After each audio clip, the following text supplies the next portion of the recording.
സംസ്ഥാനത്ത് ഇടത് തരംഗത്തിനുള്ള രാഷ്ട്രീയ സാഹചര്യമാണെന്ന് സിപിഎം സംസ്ഥാന സെക്രട്ടറി കോടിയേരി ബാലകൃഷ്ണൻ.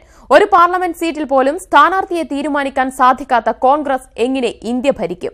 ജനങ്ങൾ എങ്ങനെ കോൺഗ്രസിനെ വിശ്വസിക്കുമെന്നും ബിജെപിയിലും തമ്മിലടിയാണെന്നും ഇഎംഎസ് ദിനാചരണത്തിൽ കോടിയേരി പറഞ്ഞു.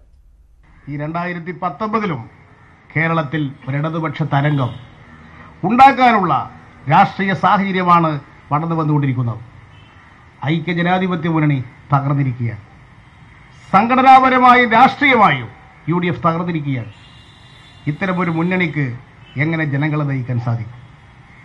ഒരു പാർലമെന്റ് സീറ്റിലെ സ്ഥാനാർത്ഥികളെ തീരുമാനിക്കാൻ പോലും സാധിക്കാത്ത കോൺഗ്രസ് എങ്ങനെ ഇന്ത്യയെ നയിക്കും? ഈ കോൺഗ്രസിനെ ജനങ്ങൾക്ക് എങ്ങനെ വിശ്വസിക്കാൻ സാധിക്കും? BJP മുന്നണിയും കേരളത്തിൽ തമ്മിലടിച്ചുകൊണ്ടിരിക്കുകയാണ്. ഈ രണ്ട് മുന്നണികളും തകർച്ചയെ നേരിടുമ്പോൾ ജനപക്ഷത്ത് നിന്നുകൊണ്ട് പ്രവർത്തിക്കുന്ന പ്രസ്ഥാനം ഇടതുപക്ഷ പ്രസ്ഥാനമാണ് എന്ന് തെളിയിച്ചു കഴിഞ്ഞിരിക്കുകയാണ്.